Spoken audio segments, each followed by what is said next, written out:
রবিবার দেখুন, জানুন সত্য রামায়ণ, যা এখনো কোনো সংবাদ মাধ্যমে প্রচারিত হয়নি। একসময় এই সত্য রামায়ণ আদালতের নির্দেশে নিষিদ্ধ ঘোষিত হয়েছিল, পরে সে নির্দেশ উঠে যায়। কেন? তবে কি আদালত এই সত্য রামায়ণকে মান্যতা দিয়েছিল? দশরথের কি আরও 350 জন স্ত্রী ছিল? ঋষ্যশৃঙ্গ মুনি কি রাম, লক্ষ্মণ, ভরত, শত্রুঘ্নের পিতা? দেবী সরস্বতী কি কৈকেয়ীর দাসী মন্থরা? নারদের অভিশাপেই কি বিষ্ণুর মর্তে রাম হয়ে জন্মগ্রহণ? সীতা কি সম্মতি দিয়ে রাবণের সঙ্গে লঙ্কায় যান? রাম কি লক্ষ্মণকে হত্যা করতে চেয়েছিলেন? এমন অনেক অজানা তথ্য জানতে দেখুন সত্য রামায়ণ দিগদর্শন চ্যানেলে। প্রতি রবিবার রাত 10টায় প্রকাশিত হবে।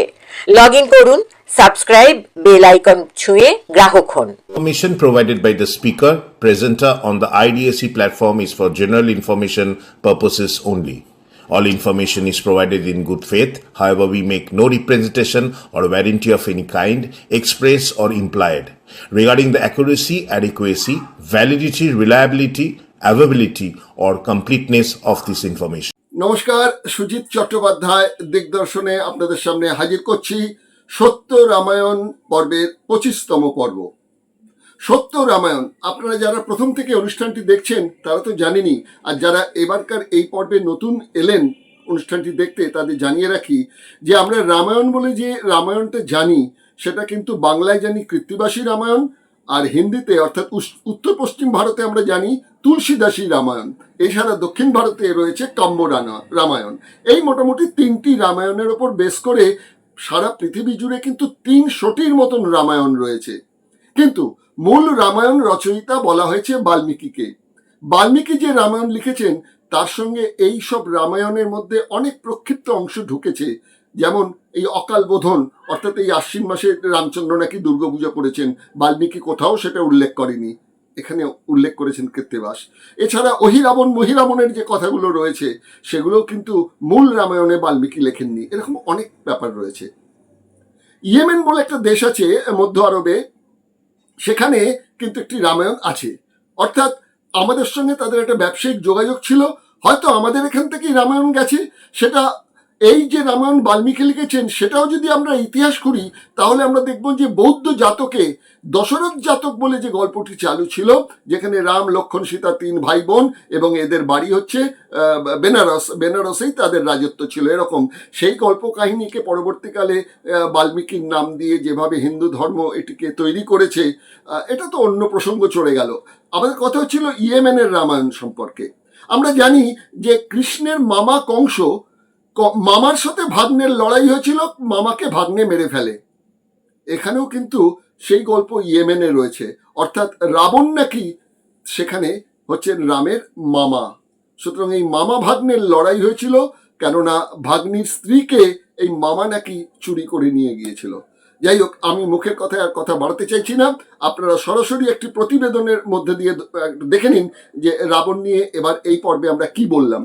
তারপরে অতি অবশ্যই থাকছেন যে ওই ইভি পেরিয়ার রামাস্বামী, যিনি হচ্ছেন দক্ষিণের দলিত আন্দোলনের একজন মহান নেতা, তার যে মূল তামিল গ্রন্থ সেটা থেকে সত্য রামায়ণ এবং অরিজিনাল একটি রামায়ণ তৈরি হয়েছিল, সেটির বাংলা অনুবাদ করেছেন রামায়ণ, সত্য রামায়ণ এক সত্যের উন্মোচন।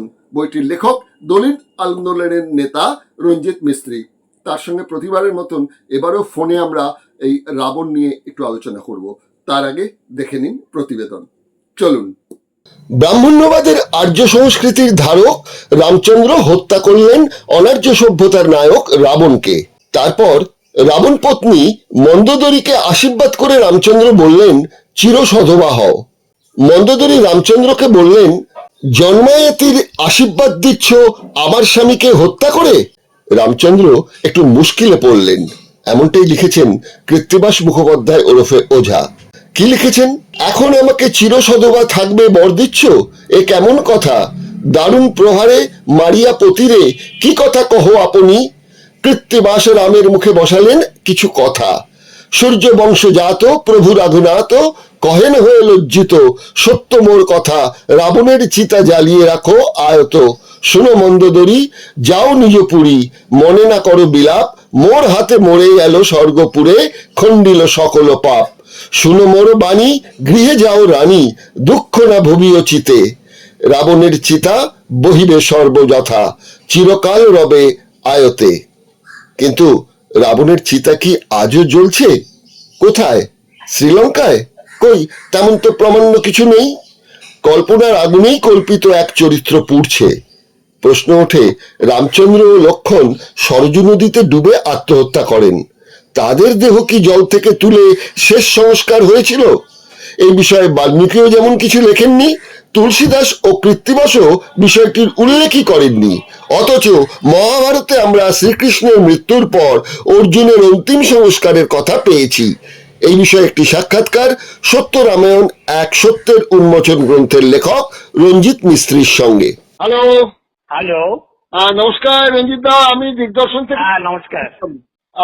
আপনাকে জানিয়ে রাখি, আমরা পায়ে পায়ে 25 পর্বে অর্থাৎ রজত জয়ন্তী পর্বে পৌঁছে গেলাম এবার। খুবই খুবই খুশির ব্যাপার। এখন বেশ কিছু মানুষ যারা প্রথম থেকে অনুষ্ঠানটি দেখেননি তারা মাঝখান থেকে জয়েন করেছেন, এরকমও আমি মন্তব্য পাচ্ছি কিছু কিছু। তো আচ্ছা। আমরা যে আলোচনাটা করছি গত 19তম পর্ব থেকে, সেটা হচ্ছে রাবণ চরিত্র এবং রাবণ বংশ নিয়ে একটু আলোচনাটা করছিলাম। কিন্তু এখন রাবণ বংশে আমরা ঢুকতে পারিনি, কেন রাবণ নিয়েই এত কথা থেকে গেছে যে এখনো রাবণের বাড়িতে আমরা ঢুকতে পারিনি। আজকে যে কথাটা আমরা আলোচনা আপনার সঙ্গে করতে চাইছি সেটা হচ্ছে যে আপনিও বলেছেন, আপনার বইতেও লিখেছেন, সেটা হচ্ছে আমাদের পেরিয়ার ইভি রামাস্বামী প্রায় 300 রামায়ণ তিনি ঘেটে তার এই সত্যরামায়ণ বইটি লিখেছিলেন। এখন আমাদের পক্ষে তো আর ওই 300 রামায়ণ সংগ্রহ করে পড়া সম্ভব নয়। কিছু কিছু সপ্তাহের মধ্যে আসছে, যেমন আমরা একটা পাচ্ছি, সেটা হচ্ছে দক্ষিণ আরবের একটি দেশ যেটাকে বলা হয় ইয়েমেন। ইয়েমেন অর্থাৎ ইতালি ভাষায় আবার নাকি ইয়েমেনের মানেটা হলো সুখী। তো এখানে আমরা একজনকে পাচ্ছি, এটা 13 শতকে একজন লেখক ইভান আল মুস্তাক সিং, তিনি একটি বই লেখেন, তার নাম হচ্ছে তারিফ আল মুস্তারফিক। তো সেই বইতে তিনি এই রামায়ণটাকে লিখেছেন। সেই রামায়ণটা বলা হচ্ছে যে ইয়েমেনের যে এডেন শহর, যেখানে যাবজ্জীবন মানুষকে আর কি শাস্তি দেওয়া হতো, আমাদের যেমন ছিল আন্দামান আর কি, তো সেখানে তিনি এই রাবণের নাম দিয়েছেন দ্য সির, অর্থাৎ 10টা মাথা। সির তার মানে আরবি ভাষা। এবং বলা হচ্ছে যে সেখানে একটা কূপ আছে, সেই কূপের সঙ্গে নাকি ভারতের যোগাযোগ ছিল। আর এই দ্য সির, আর আমরা যাকে রামচন্দ্র বলি, ওরা বলছেন রাম হায়দার। এই রাম হায়দারের স্ত্রীকে এই দ্য সির তার পালঙ্ক শুদ্ধ তুলে নিয়ে চলে এসেছিল। আর এই সংবাদটা নাকি হানভিতের কাছে পৌঁছেছিল। হান থেকে আমরা ধরে নিতে পারি সেটা হনুমান। আবার এই হনুমানকে বলা হচ্ছে যে সে একটা ইফরিত। ইফরিত অর্থ শয়তানের জিন। আচ্ছা, এদিকে এটা তো বিদেশে বললাম। আবার কেরলে আমরা একটা পাচ্ছি মাপ্পিলা রামায়ণ। এই মাপ্পিলা রামায়ণের যে জনগোষ্ঠী মাপ্পিলা, তারা ধর্মে মুসলিম, কিন্তু তারা এই রা কথাটা তারা উচ্চারণ করতে পারে না, তারা লা উচ্চারণ করে। সেখান থেকে তারা রামাকে বলে লামা, রাবানাকে বলে লাবানা, আর রামায়ণমকে বলে রামায়ণম। তো এখানে তাদের যে শূর্পণখা, তার নামের আগে তারা বসিয়েছে বিবি। সীতার নামের আগেও বসিয়েছে বিবি। আবার শূর্পণখার একজন সখী, তার নাম হচ্ছে ফতিমা। এই যে বিভিন্ন ভাষার বিভিন্ন যে রামায়ণ, এই কল্পনাটার আপনি কি বলবেন যে এর উৎসগুলোই সারা পৃথিবীতে এইভাবে ছড়ালো কোথা থেকে? এ কি ওই আমাদের বাল্মীকি রামায়ণ নাকি, যে বাল্মীকি যে রামায়ণ লিখেছেন সেই ভাষা থেকে প্রত্যেকে অনুবাদ করে নিজের মতো করে লিখেছে? অ্যাকচুয়ালি আপনি একটা কথা দেখুন যে আমাদের পৃথিবীর বুকে মুসলিম ধর্ম এসেছে 600 শতাব্দী থেকে, 645, 50, 40 শতাব্দীর পর থেকে মুসলিম ধর্ম প্রবর্তন হয়েছে। তারপরে রামায়ণটা যে লেখা হয়েছে সেটা মোটামুটি এখানে যে ভাষা দেখা যাচ্ছে তাতে 1400 শতকের আশেপাশে। আচ্ছা। তার মানে মুসলিম অলরেডি ভারতবর্ষে অনুপ্রবেশ করে গেছে। হ্যাঁ 1200 সালে মুসলিম অনুপ্রবেশ হয়েছে, 1400 সালের কাছাকাছি এই রামায়ণের মানে লিখিত রামায়ণ পৃথিবীর মুখে এসে দেখা দিয়েছে। হ্যাঁ তার আগে যেটা শোনা অবস্থায় হতো। হ্যাঁ অর্থাৎ ভারতবর্ষে যে মুসলিমরা এসেছে তার মধ্যে সুফিরাও এসেছে, হ্যাঁ তার মানে একটা বড় অংশ ভারতবর্ষে ঢুকেছে। হ্যাঁ। এবং যারা এসেছে তারা আবার এখান থেকে বিভিন্ন জায়গায় তারা ছড়িয়েও গেছে। হ্যাঁ তার মানে আমাদের যে এই যে আমাদের দেখুন একটা কথা বলতে হবে, ধর্ম ভারতবর্ষের উপর একটা অনেক বড় প্রভাব বিস্তার করে আছে হ্যাঁ এবং মানুষের মধ্যে ধর্ম এমন ভাবে গেঁথে আছে হুম। যেটা পুরো পৃথিবীর বুকে তার একটা প্রভাব পড়ছে। অর্থাৎ এই মুসলমানরা এখান থেকে যখন গেছে এবং এখান থেকে যারা বৌদ্ধিক যারা মুসলমানের এখানে হিন্দুদের ভয়তে এখান থেকে পালিয়ে যারা চলে গেছে হ্যাঁ। তাদের তো একটা বড় অংশ আছে। হ্যাঁ শুধু যে আর্যরা আমাদের দেশের চেয়ে তা নয়, হ্যাঁ হ্যাঁ আমাদের দেশ থেকেও প্রচুর পরিমাণে মানুষ অন্যান্য জায়গায় ছড়িয়ে গেছে। ইন্দোনেশিয়া বলুন, এই মালয়েশিয়া বলুন, এইসব অঞ্চলে আমাদের এরা ছড়িয়ে গেছে। তবে এই যে যাওয়ার পথে এই যে আমাদের যে রামায়ণটা এটা এত সহজভাবে মানুষের কাছে প্রভাব বিস্তার করেছিল, বিশেষ করে সামন্তী যুগে, হ্যাঁ সেই জন্য এটার একটা ভাষণ হিসাবে প্রত্যেকটা মানে এশিয়ার বিভিন্ন জায়গায় ছড়িয়ে গেছে, সেটা আফ্রিকাতেও কিছু কিছু জায়গায় গেছে। আচ্ছা। আফ্রিকাতে তো প্রচুর পরিমাণে হিন্দু এখান থেকে গেছে, ইয়া কনভার্টেড গেছে। হুম হুম এই জন্য আপনি যেটা দেখছেন এটা আর কিছুই নয়, যেটা পেরিয়ার বলেছেন একদমই ঠিক কথা বলেছেন, হুম যে এই যে 300 রামায়ণ তৈরি হয়েছে হুম এটার একটা মূল শর্ত হচ্ছে এটা যে এই এই তখনকার যুগে যে জমির উপর যে মানুষের মানে সামন্তিক যুগে জমির উপরে যে মানুষের একটা দখল ছিল, একটা ভাবনা ছিল, হ্যাঁ সেই ভাবনার থেকে শুরু করে এগুলো গেছে ছড়িয়ে গেছে। হ্যাঁ। এবং ওখানে যেটা আপনি দেখতে পাচ্ছেন ওটা মুসলিম হিন্দুদের এখান থেকে পাওয়া এটাকে ওরা মুসলিমীকরণ করার চেষ্টা করেছেন।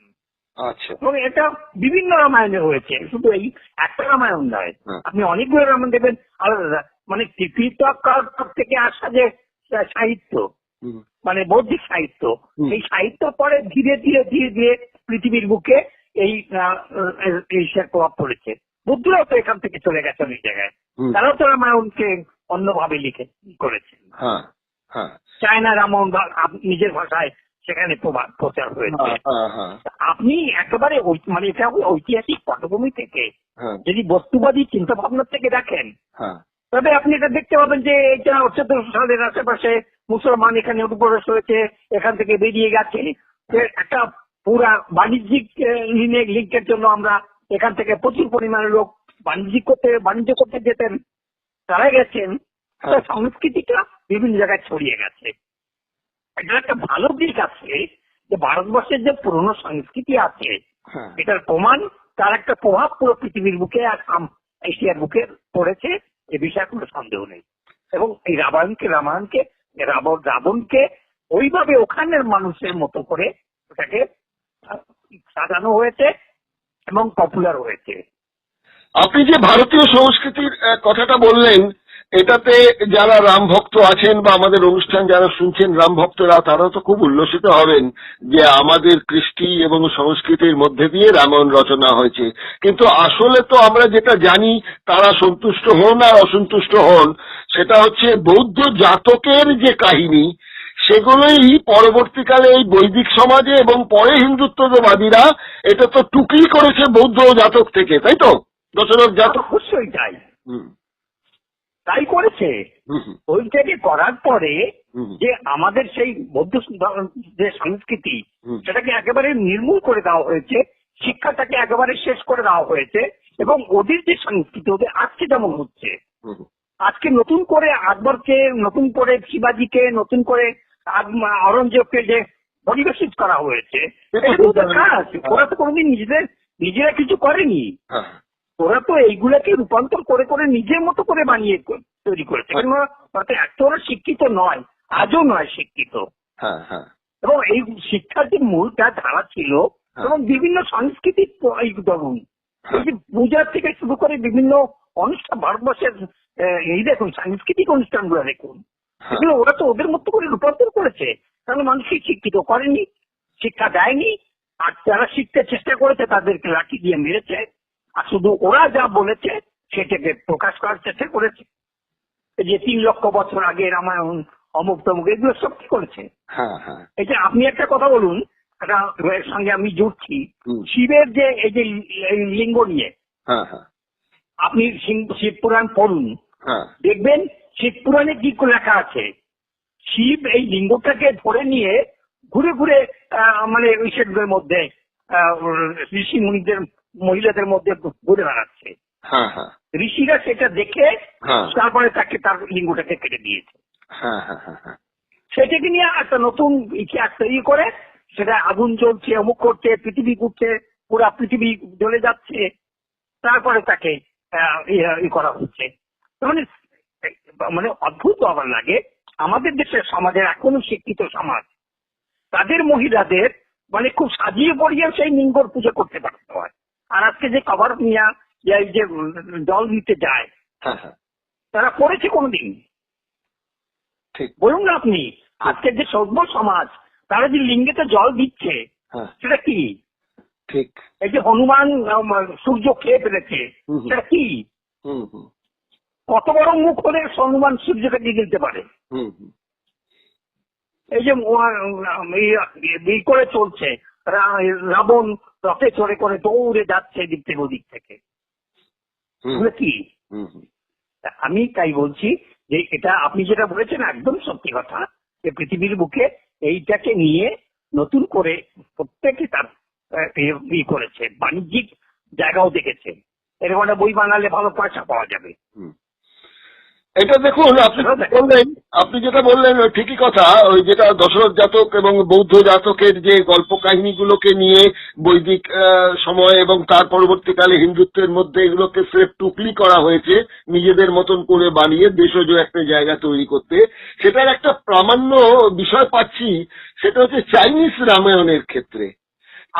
চাইনিজ রামায়ণে যে শ্লোক সংখ্যা আছে সেটা 12,000, কিন্তু বাল্মীকি রামায়ণে রয়েছে 24,000। তাহলে মূল যে জায়গাটা বৌদ্ধ রামায়ণ সেটাকেই বাড়িয়ে ফাঁপিয়ে 24,000-এ নেওয়া হয়েছে। আচ্ছা, এবার তাই আরেকটা জিনিস যেটা পাচ্ছি সেটা হচ্ছে এই যে চৈনিক রামায়ণ, সেটা চীন পেয়েছে, সেটা হচ্ছে ত্রিপিটক থেকে, যেটা বুদ্ধদেব মারা যাওয়ার পরে বুদ্ধিস্টরা যে ত্রিপিটকটি রচনা করেন আর কি, তা বলা হচ্ছে ত্রিপিটকের 2টো জাতকে রামকথার ছায়া অবলম্বন করা হয়েছে। একটার নাম হচ্ছে অনাম জাতক, অন্যটার নাম রাজা দশরথের নিদান। সেখানে অনামক বা নামহীন ওই জাতকে রাম রাজাকেই বলা হয়েছে তিনি হচ্ছেন বোধিসত্ত্ব।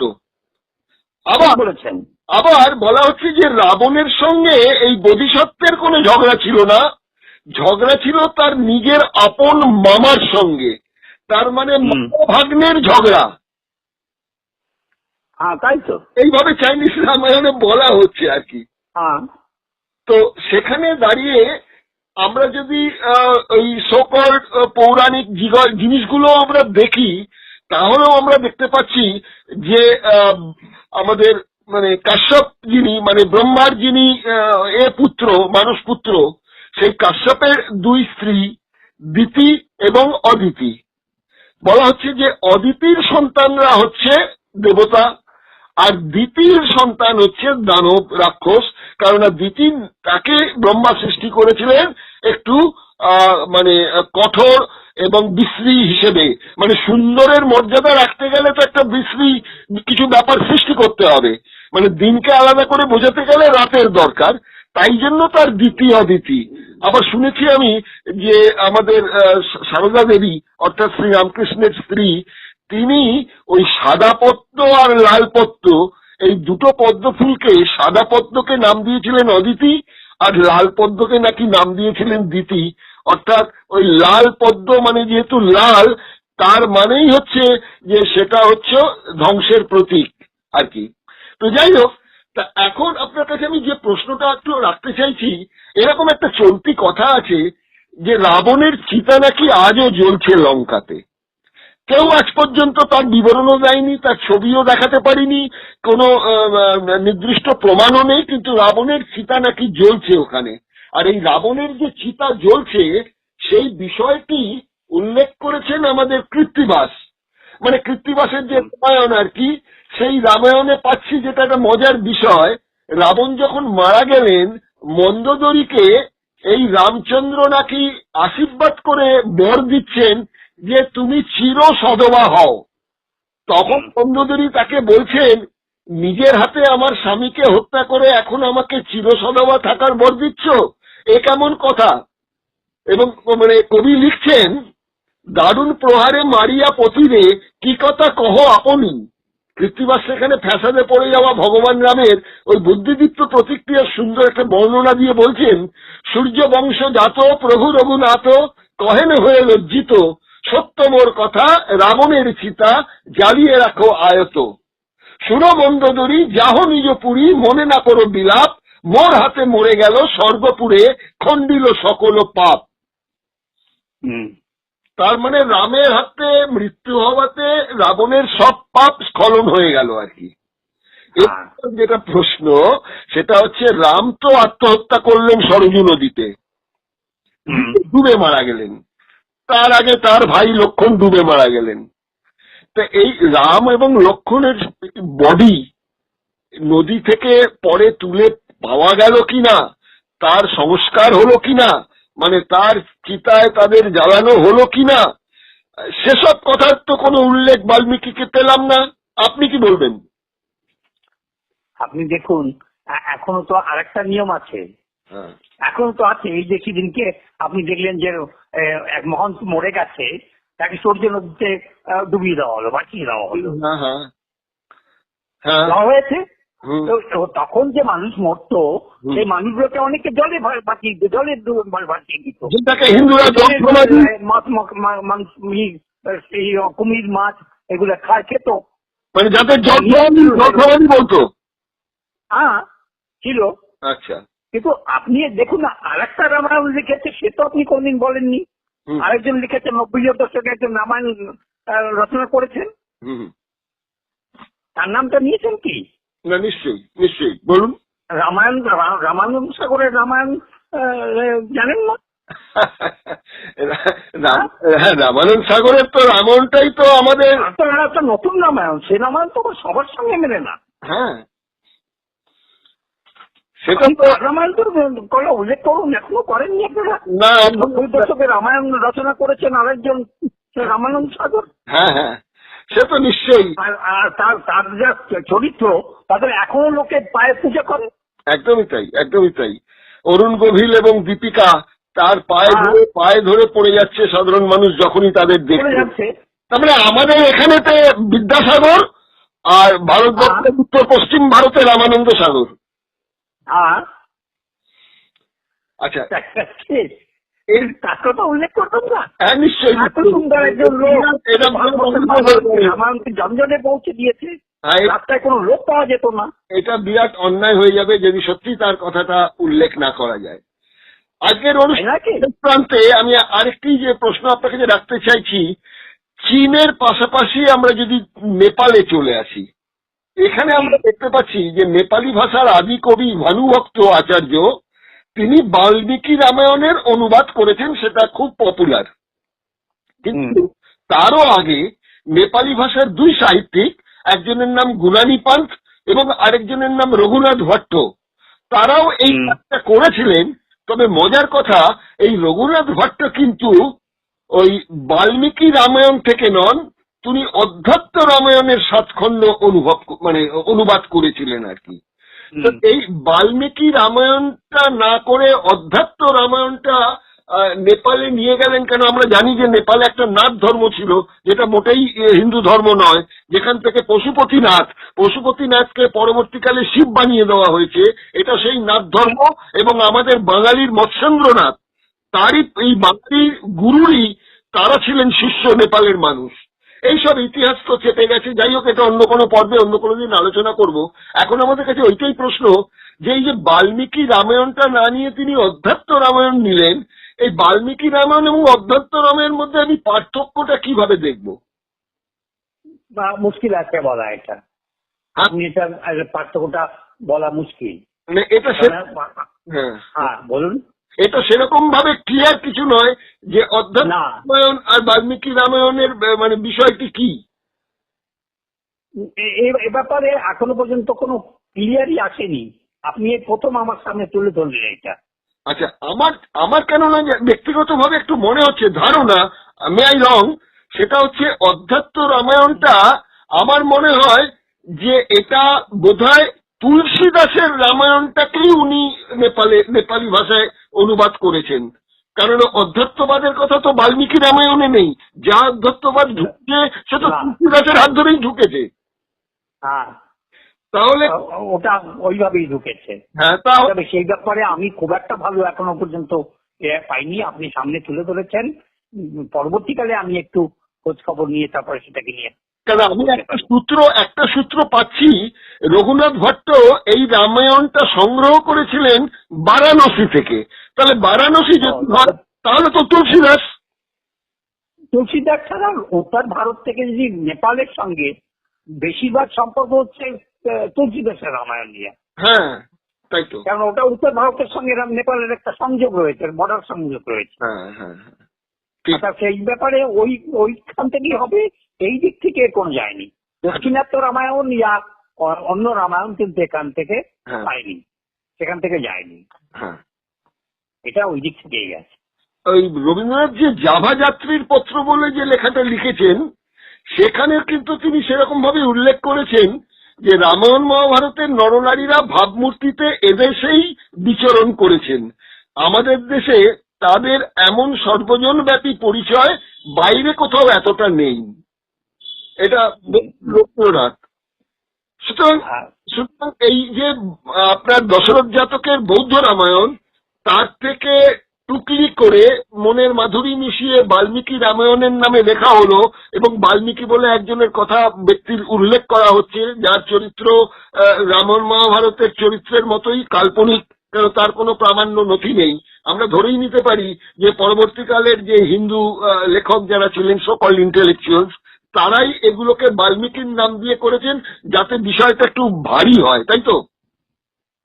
এটা কিন্তু একদম সত্যি কথা যেটা আপনি বলছেন, যে এই যে বিভিন্ন ধর্মের মধ্যে, মানে বিভিন্ন জাতির মধ্যে ধর্মটাকে প্রবেশ করানোর কারণে এই ধরনের ব্যাপারগুলো করেছেন। ওই বাল্মীকি কে ছিলেন এবং তার জাতিগত ব্যবস্থা কি ছিল সেটা আপনি নির্ধারণ করতে পারবেন না, কিন্তু ব্রাহ্মণরা মাঝে মাঝে বিভিন্ন জায়গায় এই কাজগুলো করেছেন, যেমন অবতারগুলো করেছেন। একদমই তাই। কেউ মৎস্য, কেউ কুকুর, কেউ শুয়োর, এগুলো করেছেন। এগুলো এই কারণে করেছেন ওই জনজাতির মধ্যে এদের প্রভাব বিস্তার করার জন্য। বাল্মীকিকেও সেইভাবে ইউজ করা হয়েছে বলে অনেকেই মনে করেন। হ্যাঁ, এটাও আমার তাই মনে হয়, কেননা জনজাতির মধ্যে যে টোটেম বিশ্বাসটা ছিল, টোটেম বিশ্বাস থেকেই তো এটা হচ্ছে। কারণ আমি যেটা জেনেছি, আমার টাইটেল চট্টোপাধ্যায় হওয়ার সুবাদে আমি খোঁজ খবর করে দেখলাম যে আমার নাকি কাশ্যপ গোত্র, আর কাশ্যপ গোত্রের মধ্যে খুঁজতে গিয়ে দেখলাম আমাদের সিম্বল হচ্ছে কচ্ছপ। সুতরাং এই বিষয়গুলো তো বিভিন্ন এই বৈদিক শাস্ত্রগুলোর হাত ধরে ব্রাহ্মণ্যবাদীরা তারা এই টোটেম বিশ্বাসগুলোকে নানারকম দিয়ে দশম অবতার থেকে নবম অবতার বলরামকে ছেটে দিয়ে তার জায়গায় বুদ্ধদেবকে ঢুকিয়ে একটা কম্প্রোমাইজ করার একটা প্রচেষ্টা। মানে এটা কিন্তু তাহলে দেখা যাচ্ছে যে এই ষড়যন্ত্রই বলছি, সুপরিকল্পিত ষড়যন্ত্র বহু যুগ আগে থেকে শুরু হয়েছে, যেটা এখনো চলছে। এসওয়াজেল আলীর ভাষায় বলা যায় সেই ট্র্যাডিশন সমানে চলছে, তাই তো? মানে হিন্দু ধর্ম কত বড় ক্রুর ধর্ম আপনি সেটা ভেবে দেখুন, যে একটা বড় সংস্কৃতিকে, বৌদ্ধ সংস্কৃতির মতো অত বড় একটা উজ্জ্বল সংস্কৃতি ভারতের বুকে, যেটা নিয়ে পুরো পৃথিবী পূর্ব করে সেই সভ্যতাটাকে পুরা নরসংহার করে শেষ করে দিল। তার শিক্ষা, তার সংস্কৃতি, তার পুস্তক, তার সবকিছু ধ্বংস করে দিয়ে একটা নতুন আবিষ্কার করলো, যা দিয়ে পুরো পৃথিবীতে ওরা জাতপাতের ব্যাপারে জাতের করে রাজত্ব করতে পারেন, এবং সেটা আজও করে যাচ্ছে। 2000 বছর ধরে আমরা এইভাবে নিপীড়িত হচ্ছি ওই জাতপাতের বিষয়ে। আর এটা বুদ্ধ সংস্কৃতিকে শেষ করার কারণ। আমি একটা বক্তব্য এক জায়গায় বলেছিলাম, ওই মুসলিম হিন্দুর কথায়, এই যে এখন হচ্ছে যেটা সম্প্রদায় ব্যবস্থায়, আমি বলছি তারা লিখছে we the people of India, আমরা ভারতের জনগণ। আমি কি করে আপনার ভারতের জনগণ? এই মুসলমানের সঙ্গে হিন্দুর বিয়ে দিতে পারবেন? এই যে বিরোধটা তৈরি হয়েছে, এরা জাতি ব্যবস্থার মধ্যে যে বিরোধটা তৈরি হয়েছে, এটা কি এক জাতির সঙ্গে আরেক জাতির বিয়ে হতে হয় না? মানে আমরা কত গভীরে আমাদের সংস্কৃতিটাকে ভেঙে চুরমার করে দিয়েছি, সেটা দেখলে আপনি অবাক থেকে যাবেন। মানে আপনি গভীরে ভাবুন যে আমরা হাজারো বছর ধরে আমরা একজন আরেকজনের সঙ্গে মিলতে পারবো না, কারণ আমার মধ্যে নেই, বিয়ে দিব না একজনের সঙ্গে আরেকজন, আর একটা জাতির সঙ্গে আরেকটা জাতি। কিন্তু রামায়ণ মহাভারতের চরিত্রে তো আমরা পেয়েছি যে কোথায় মিথিলা, কোথায় আফগানিস্তান, কোথায় পাঞ্জাব। যাই হোক আজকে দাদা অনুষ্ঠানটা এখানেই শেষ করছি। 26তম পর্ব নিয়ে আমরা আবার আগামী রবিবার হাজির হব। আপনি যথেষ্ট সময় দিচ্ছেন আমাদের, আমরা সত্যি খুব কৃতজ্ঞ আপনার কাছে, এবং আপনার কাছ থেকে অনেক তথ্যের এবং অনেক প্রশ্নের জবাব পেয়ে আমাদের কিন্তু ভাবনাগুলো একটু কেটে যাচ্ছে। আমার মনে হয় আমাদের দর্শক বন্ধুরাও নিশ্চয়ই রামায়ণ সম্বন্ধে তাদের যে কৌতূহলগুলো রয়েছে সেই কৌতূহলের জবাব তো কোথাও পাননি, কেননা সত্য রামায়ণ নিয়ে কোনো চ্যানেল, কোনো সমাজ মাধ্যমে এই নিয়ে কোনো ধারাবাহিক কিছু হচ্ছে না, এবং 5 মিনিটেরও কোনো অনুষ্ঠানে কেউ এই বিষয় নিয়ে আলোচনা করছে না। অন্তত আমি আমার পশ্চিমবঙ্গ সম্বন্ধে এটা বলতে পারি। দেখুন, আরেকটা জিনিস আপনাকে আমি স্বীকার করতে বাধ্য, সেটা হচ্ছে আপনি যেভাবে রিসার্চটাকে তুলে ধরে নিয়ে এসছেন, যার ফলে আমাকেও সেই সমৃদ্ধ হতে সুযোগ দিয়েছেন বা করছেন, তার জন্য আমাকেও আপনাকে মানে কৃতজ্ঞতা জ্ঞাপন করা উচিত আপনার প্রতি। না সত্যি আমার যে বিবেক, এই বুদ্ধি যতটা ছিল, সেটাকে উন্নত করার জন্য আপনার একটা বড় ভূমিকা রয়েছে, না এটা কোনো সন্দেহ নেই। না, সেটা তো একে অপরের। আমিও আপনার কাছ থেকে সমৃদ্ধ হয়েছি, এইভাবেই তো সংস্কৃতি বিস্তৃতি পায়। যাই হোক, তাহলে আজকে সময় শেষ হলো। রঞ্জিত দা, আজকে এখানেই শেষ করছি। শেষ করুন। ভালো থাকবেন। আগামী সপ্তাহে আবার আপনার মুখোমুখি হব। হ্যাঁ, ঠিক আছে, ধন্যবাদ।